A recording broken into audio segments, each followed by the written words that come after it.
Hey there, everyone. How are you doing today? So, hey, I want to thank you. On our Thursday daily financial news show, I started it off by sharing with you that I was going to be speaking to some high school juniors and seniors. And I asked each of you for what would be your three messages you would deliver if you had the opportunity. I was impressed, very appreciative, and just blown away by all of the great ideas that were sent. I wish I could cover them all. I have about 30 minutes. It is going to be over a Zoom call. So I just wanted to share with you what I pulled together.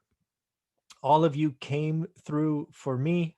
So I thought I owed you my plan of attack, my presentation, kind of my story. Again, remember, my target audience for these messages are 17, 16, 17, 18. So may not be kind of the normal discussion we have on this channel, but hey, let's see. So let me bring it up. And again, just wow. Thank you very much. So again, what I want to talk about here is, hey, we're going to be talking about money, but more importantly, we are going to be talking about financial freedom. The ability to not have to work 40 hours for 40 years. Really, that is going to be the discussion. So the first question I want to ask, and I have asked other high school students, is do you think you can live on $2,000 a month? Most of the time when I ask this question, most people, most kids, teenagers say yes. And I want to congratulate them because if they truly can live on $2,000 a month, I believe each and every one of them could be financially free by 25 if they continue to live on $2,000 a month. That means no lifestyle expansion, no buying toys and other things. It is, hey, I can live on 2,000 months now. I can live on $2,000 a month at 25. And if you can be financially free, which is so empowering and such a big deal and a great goal to have. I figure Gary V speaks to that age group. At least that's my feel. He talks about your fancy lifestyle is holding you back. And again, I want to talk about this in real life, right? As you make money or income, you have to pay taxes. You have to pay housing, car, food, phone, kids, maybe, insurance, maybe, have a little bit left over for savings. So, what does Gary V mean by fancy? Well, usually what happens is you get a job, you get a raise, you upgrade your housing. You get a job, you get a raise, you buy a nicer car.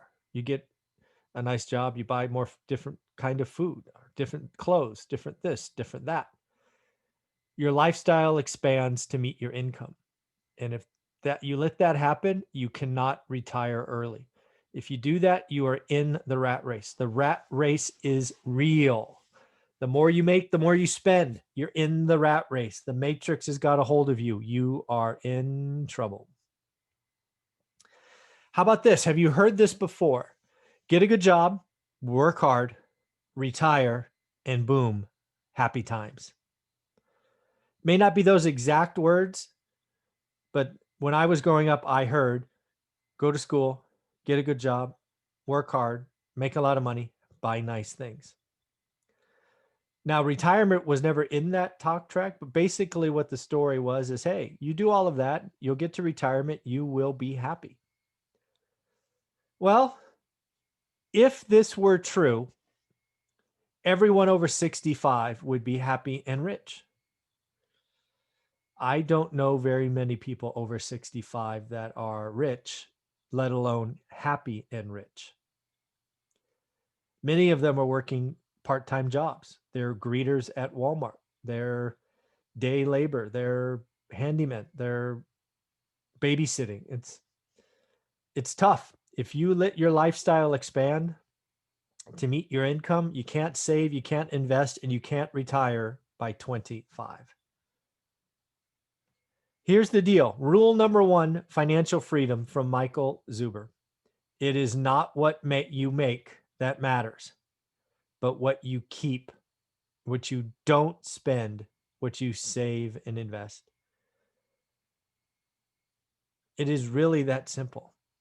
If you earn $100 and spend 110, you're broke.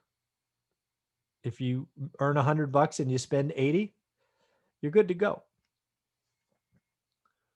Here's the sad truth. I have worked in the technology field around some extremely successful people, some of the smartest people on the planet I've been lucky to work with. Many of them earn a ridiculous amount of income.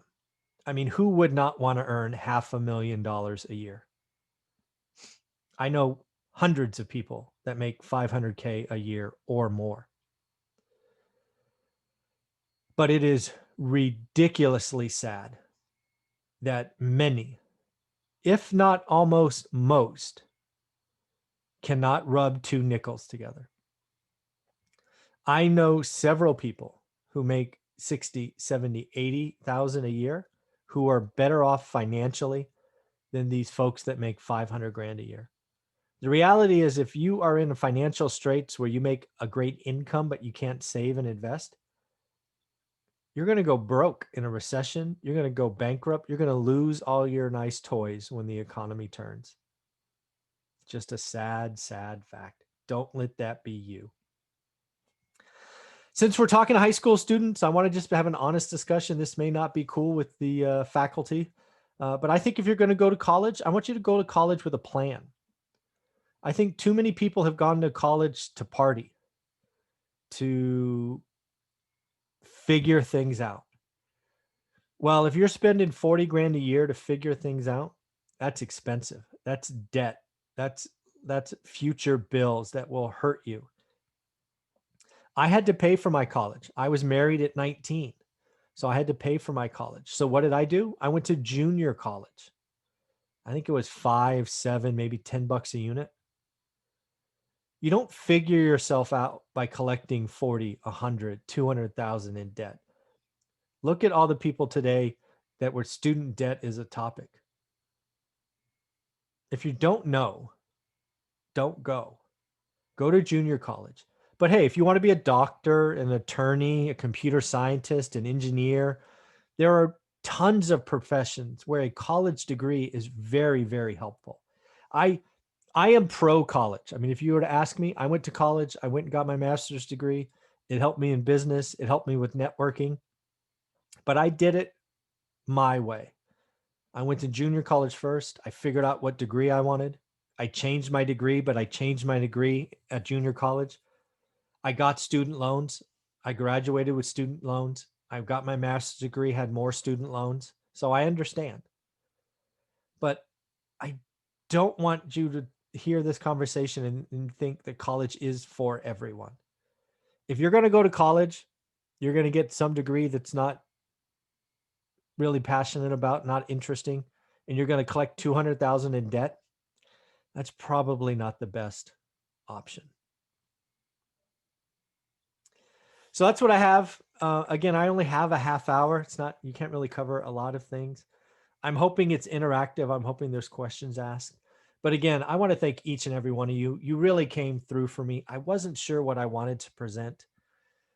But this is I'm going to play with this a little bit, but this will probably be the basic flow for the conversation. I figure in reality, if I have 30 minutes, it'll be more like 20, right? Introductions, how you doing, wrap up, all of that. So there's not much I can cover in detail, but hopefully I get them to think a little bit. All right. Let me know what you think. Again, thank you for coming through for me. It was greatly appreciated.